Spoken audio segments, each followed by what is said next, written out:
Welcome to Gate City Chronicles. I'm Kevin Avard, your host, and today I'm honored to introduce some guests that have been in the Nashua area for quite some time, and it's Gail and Michael from Crosby's Bakery. Yep. Right off of West Pearl Street or East Pearl Street? East Pearl Street. We're on East Pearl Street. East Pearl Street.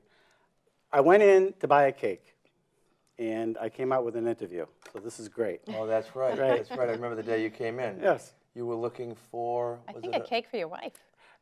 My stepdaughter, Kylie, she was having, she wanted the red velvet the cake. red velvet that's cake, right. that's right. Okay. And it was not in season. I didn't know that cakes had seasons. Well, it's not something that we typically make, but we can. Right. Oh, when I walked out of there, I lifted up the cover, and I for real, I went, oh, they're gonna love this. I'm a hero because you did the sunflower, and of course that was very well done. It tasted great. I was a hero. It lasted 3 minutes, and I thought, all this excitement for. But anyway, you came through for me. Oh, good. But one of the things I mentioned to you when I walked into the store, when I was a little kid, I used to go to Temple Street School. And I went through all the grades, and I used to walk by Crosby's all the time. My dad had a printing shop in the mill area, Avard Printing. And I used to walk by there all the time. And you've been around, well, I'm 50, so Right. you've been around for at least 50, 60 years? Well, in that location since 1958. Wow. But the bakery was started in 1947, so yeah, it's been a long time. 1947. So you're a staple in Nashua. You've seen a lot. We've seen a lot of changes, yeah. Did you start it, or was it started by somebody in your family? Well, the bakery was started in 1947 by my father and my grandfather. My grandfather actually worked for Hathaway Bakeries down in Boston. And he and my father were looking to purchase a bakery. And it was Colburn's Bakery in Nashua. They read in one of the Boston papers was for sale in Nashua. So they came up and took a look, and they bought it in 1947. And it was on East Hollis Street at that time, right at almost at the corner where, next to CVS, the medical supply. Yeah, Sharon's, Building. is it Yeah. Sharon? Where was it? On East Hollis East Hollis. I'm Street, thinking of the... where the Giant of Siam is, Right. right in Yeah. that space. Yeah, right in that area. That was 1947. That was before I was born. I was born in 51, so. But they were there for a few years, and then they moved to Temple Street, and then they built the block. My grandfather and my father built the block where we are now. Where on Temple Street was it? Right behind the bank. Oh, yeah. It's a parking lot now. Yeah. Oh, I remember it very well. We used to play football in the field. I knew Temple Street very well. Yeah. And a lot of changes since they've changed Temple Street. You, the school. you went to Temple Street School. She used to teach at Temple Right. Street School. We talked about that. Right. Yeah, I think Mr. White was the principal at the time. Was it White or something? No, I was there in 73 to Or 77. Manley. Yeah, Bill Manley. Bill Manley. Okay. Sure. I think White came on after Manley, or vice versa, one or the other. White must have come first. Yeah, Yeah, actually, I and- worked for Bill Manley. I had Mrs. Lucas, who was, I don't even know if she's still alive. Yeah, she is. She lives up in Maine Sweet now. lady. She does, yeah. One of the things that she used to do with me in her class, she used to set me aside in the little corner, not as a punishment. We used to sing a song called Land of the Silver Perch, Home of the Beavers. Where did the mighty moose wander at? Well, how do I know this? I'm 50. I was in 3rd grade. She was one of my favorite teachers. Yeah, she's a sweetheart. I actually talk to her occasionally, so Yeah. I'll have to make sure and tell Oh, her. that'd be wonderful. And then we had Mrs. Hood, Mrs. Nichols, Yep. Mr. Muse also. Yeah. He was my 6th grade teacher, and I think about anybody who, if you learn science, you learn economics. We had spitballs in his classroom, and he'd have the paper up. I knew he knew what we were doing, and of course he'd come out and he'd discipline us after. But what a great teacher. So anyway, let's talk about the bakery. Okay. Right. Well, anyway, so I only taught there for 4 years anyway, but I had worked at the bakery prior to teaching, and then I went back to work at the bakery and stayed there after we had our only She took child. a year off. I took a year off after we had our daughter. Right. and I was planned on going back, but then I started working part-time at the bakery, and my parents were getting older, and so I just kind of eased back in. Being a business owner, you tend to be, the business seems to own you after a while, right? Yes, that's true. It's hard to break away from that, especially when it's so ingrained in you. And you obviously came along and were part of it. Oh, I started there when I was 15. Really? And we started dating Right. when I was 15. We met there. I was working in high school, and he came to work, and the rest is history there. He's been there ever since. Wow, that's very interesting. Yeah, 45 years now. Wow.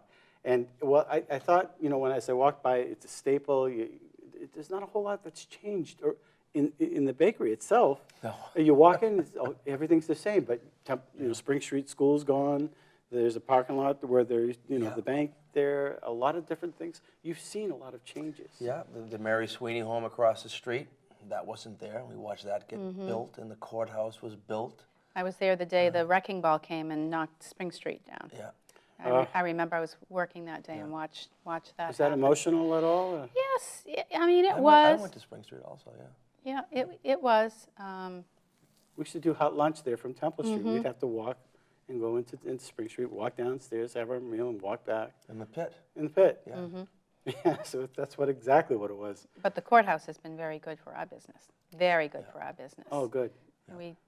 They have a lot of Yeah. people Yeah, that well, work there, as well as the cases and the lawyers and Right. just everything. I mean, we have a lot of business from the I courthouse. remember it was a couple of years ago. One of the judges, was a Judge Delanus, was thinking about consolidating and moving everything back up to Manchester. Oh, It would have been devastating for businesses like ours and Right. Cravings and all the small food businesses around the area to lose that courthouse. that was recent, wasn't it? Yeah, it was like, I think a year or so ago, she was Right. talking about it, they were talking about it, but they moved the district court over there now, so that they have Superior and District. Oh, yeah. I mean, you've got that nice building, it's not old. It would have been, Exactly, and you do see people there all the time. Oh, it's busy. People going to the post office, people stopping busy. there. Yeah. It's very It busy. employs a lot of local people that would have to travel to Manchester, and there would have been some cutbacks, and some of those people would have lost their jobs had they moved to Manchester. And they're plenty busy enough in Manchester anyway. What's your secret for success? You've been around for quite some time. You know, there's been a lot of changes. We've seen a lot of stores come in, a lot of stores go. Your Aubuchon's still there. You're still there. Yeah. Avard's is still there. Dennis at Aubuchon's did a good job running that store. Yeah. Alex is there. I think one of the things is that we have diversified. I mean, when times kind of changed, because it used to be that you could only buy your bread and birthday cakes and such at a bakery before the advent of like Market Basket and the big grocery stores. Right, Walmart. So when those grocery stores came in and offered bakeries, when they had bakeries, in-store bakeries, we saw a decline in the volume that we did. So we had to diversify, and we started doing a lunch and delicatessen things. So now we do a pretty big lunch business. We do a different hot lunch special every day, and we do sandwiches and salads and soups and that For kind of thing. walk-ins, people that are coming Yeah, in? we do. We have a few tables, but a lot of it is to go. And we also did a French-Canadian line. We do meat pies and salmon pies and gâteau. So Gâteau. we tried to Gâteau. we diversified because we saw that we had to do something to change the business. We do a lot of specialty cakes. So I think that's one of the reasons why we've been successful. Do you have a lot of demand for gâteau? You wouldn't believe it. Really? I can make gâteau. My grandma taught me how to make gâteau. I love it. Do you remember the Modern Restaurant? I I know you do. It was on West Pearl Street. Okay. I don't think I've been there. Well, Well, they closed. they've been gone for quite a number of years now, I but know, but It sounds familiar. everybody knew the Modern Restaurant, and the Modern Restaurant used to sell gâteau. Really? And I fashioned our gâteau after the Modern Restaurants. So it's very similar to theirs. For our listeners, what is gâteau? Basically, all it is fresh ground pork, Yep. simmered, cooked for 3 to 5 hours until it starts to break down, and it has spices, allspice, cloves, cinnamon, salt, pepper. It's a spicy pate. Yeah. And you put it on toast, put it on crackers, and we sell a lot of it. That's You fun. wouldn't, you know. I haven't heard that name for We'll years. sell a lot of it this coming week Right. because French Canadian people make meat stuffing for Thanksgiving. Yeah. Oh, okay. And Right. gratin is And part that- of the ingredients. I yeah. had a couple people come in today, and they said, well, should we order it? And you should definitely order anything that you want for Thanksgiving because we make X amount of each item that we make, and when it's gone, it's gone. People come in and buy 4, 6, 8 gâteaux for their that's- meat stuffing. You get really busy around Thanksgiving, Christmas? Yeah, Very busy. all we can handle.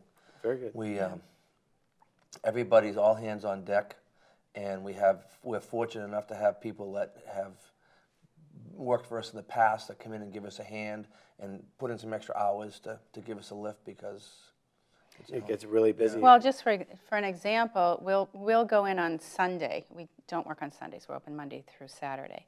But this coming Sunday, we'll be in there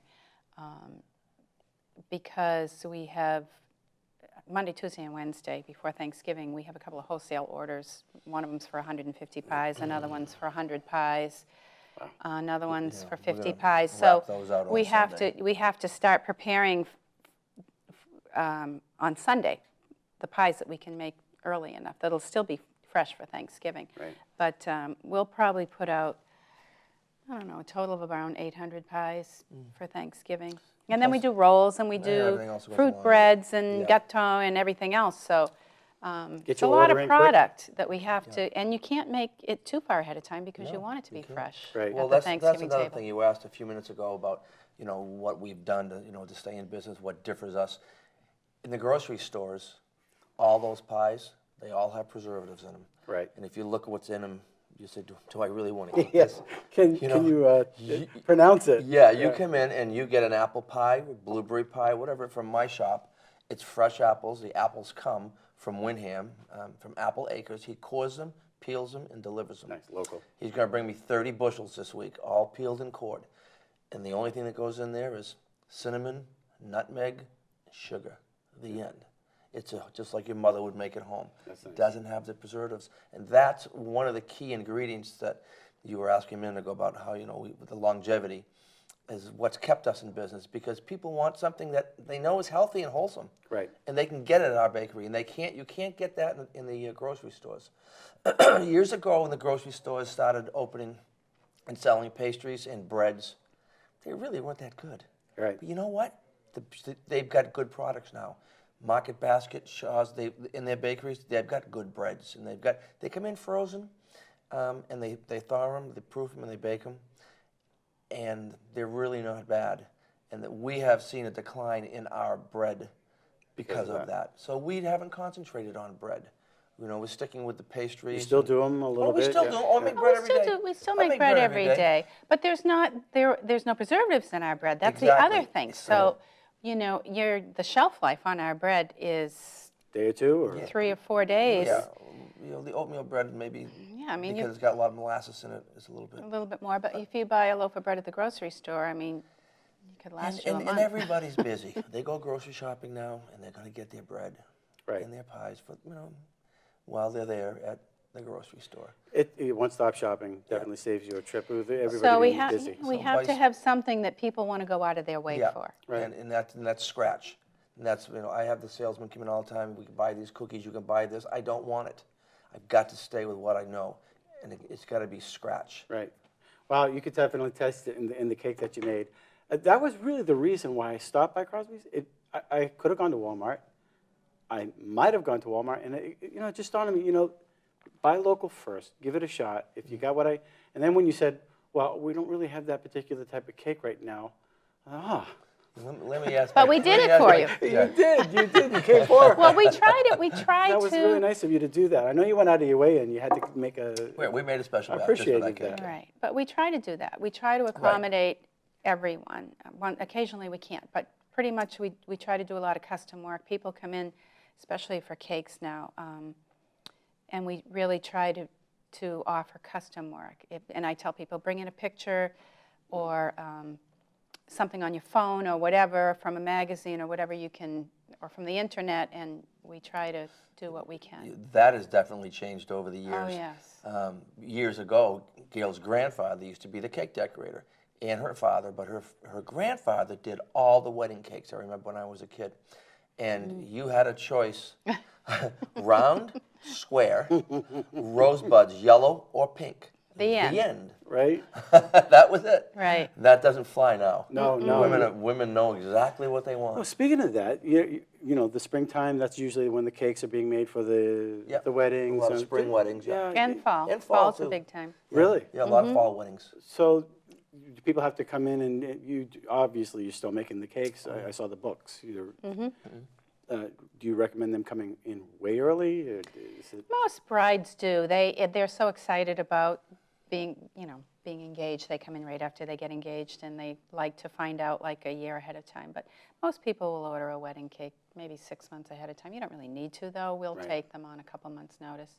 And then we always have the emergency ones, too. We try to accommodate, someone will call, my wedding cake fell on the floor, or the person that was supposed to do it got sick at the last minute. Exactly. We can't always do exactly what they want, but I don't think we've ever let anyone down. We can always come up with something. So you're ace up the sleeve right there. Yeah. That's good. That's definitely good to know. When the holidays are over, when the the weddings are, do you ever take time off? Do you ever get a chance to breathe? Mm-hmm. Yeah. I know being a business owner, it does own you. You're working. You're definitely out there. It's your love. Is it hard to step away? It's always on your mind. It's Yeah. always Right. it's always there, even when you're gone. We usually take 2 weeks a year and try to get away, Usually like take out a of town. A week in the winter and go someplace warm. Right. And a week or sometimes 2 in the summer. Go to Maine. Go to the beach. But, Yeah. always we check in every day and see. One year we were up in Maine and there were problems with a donut fryer lighter. And we almost turned around and came home, but we got it straightened out. But, it's the big things that you worry about, like if the walk-in freezer breaks down or while you're gone or that kind of thing, if there's a major problem. But As far as... we're very fortunate because your father's around. Yeah, my dad's 86, and he's still around, and he's a great help. And he can handle any situation that comes down. He can, yeah. Wow, that's really interesting. He's- When I went there the other day, I popped in just to say hi, and you were downstairs working on Pie press. You're a mechanic too, Well, right? you got to be to run that business. I could fix the fry laters, all the ovens, anything, all the gas thermostats, thermocouples. Years ago, the gas company used to do it for free. Okay, when the gas company was on Pearl Street, right across the street, they would fix your equipment for free. Well, they stopped doing that because they realized this wasn't going to work. So I started watching and asking questions as they were working on my stuff. And You have to do it. you have to do to it. survive, right? That's another reason when you said, how do you think you've stayed in business all these years? And I think that's another reason, is that he is capable. He and my father can pretty much fix anything. The only thing is if we have refrigeration problems with the walk-in freezer or some of the refrigerators that they can't handle. Yeah. We have a refrigeration person, but other than that, they can do everything. You have to.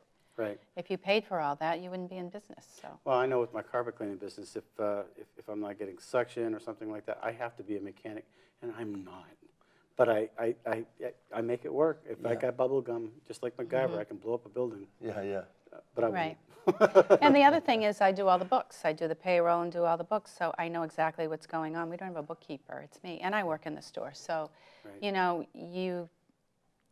you have to keep your eye on everything. Right. And We pay everything weekly, all our We do. ingredients and help. So we know where we're at. we know most where of the we're time. at. If Do you see some changes coming with trends? It changes all the time. Mm-hmm. Our business has changed so much, and over the years, and it never stops changing. And if you don't change with it, that's where you're going to be in trouble. I've noticed that. How about with the social media? I know that some businesses, it's hard to keep up with all the technology. Obviously, you're doing the mechanics of it, the simplification of everything. But do you feel a need to get Is that a pressure, an unnecessary pressure? Or Well, then that's another thing. We're very lucky. We have young people that work for us. Right. Our head baker, Maddie Henkins, is 29, and we have our cake decorator and another young lady that's my right hand. They're both in their 20s, and they're very computer literate. They take care of our They website, take care of the website. Facebook. Yeah. You know, we have a pretty good website, www.crosbysbakery.com, and we're on Facebook, and they keep that updated.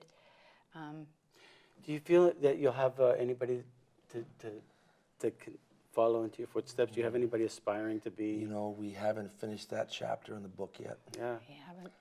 We don't know where that's going to go. I know where I'd like it to go, but No, we'll be working for a few more years. So we know that our daughter won't be. She never really worked at the bakery, and she has her master's degree in business, and she has a good job, and it's not for her. But you know, who knows? We really don't know. We haven't finished that chapter. Yeah. I'll say this on television. I'd like to see Maddie and and Mo take it over. The partners. The young people that work for us. Maddie and Mo. But you never know. Well, you know and what? Megan, Maddie, Mo, and Megan, the three M's, yes. Yeah, Megan Right. can run the front. There you go. Maddie can be the head baker, and Mo can do her cake. Right. The three of them take it over. Right. Right. And But you never know. We'll see. you never know. I mean, It's not, you know, it's too early to tell. We're still working. It's nice when we stopped by during the parade, this Veterans Parade. My wife and I, we stopped in just to say hi, and then we happened to notice that there were somebody else who followed us in. They knew you, or they said hi to you, and then they got their hot cocoa, and then they walked back. That's kind of a neat thing. That's so community, and that's It is. That's so nice. I probably know at least 50% of the people by name that walk through that door. We have a lot of least, regular customers, probably more than 50%. Some days, almost everybody that walks through that door. It's a little community. You know, it's a little community. We have the ladies across the street that come over from the Mary Sweeney home. it's their daily Oh, outing. yeah. They walk That's across their the street with their daily walkers, outing. and they come in and sit down. They have their breakfast or lunch, and You can't beat that with a stick. So it That's is neat. nice that there's that personal touch. yeah, we have customers that come in every single day, and you know what they're going to have. Right. You know. And that's reassuring, and that's nice. That's community, and that's one of the reasons why I wanted you to come on the show. If you haven't been to Crosby's Bakery, at least make a stop, get in there, and you know, support the locals. And to me, that's what it really is all about. And keeping the businesses alive, it helps everybody. I think. Oh yeah. So, do you have a website? Yes, we do. What is that? www.crosbysbakery.com.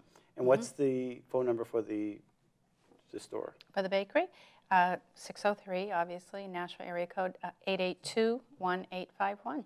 Well, I want to thank you very much for coming on the show. Any final thoughts for our guests? No, thank you. Thank you No, for having thanks us. for having us. We're happy to be part of downtown Nashua, and we hope we'll be there for many years to come. Yeah. Well, thank you again. And, All right. and thank you very much for watching Gate City Chronicles. And if you need any baking goods, please, or baking needs, breads, cakes, again, locally is really the best way to go. It supports people that have been around for a while. They know the neighborhood, and we are honored to have them here today. So until next week, that's it for now. Gate City Chronicles has been sponsored by Aardvark, the Dean of Clean, a local carpet cleaning here in Nashua, New Hampshire. You can contact them at 521-7657. Thank you.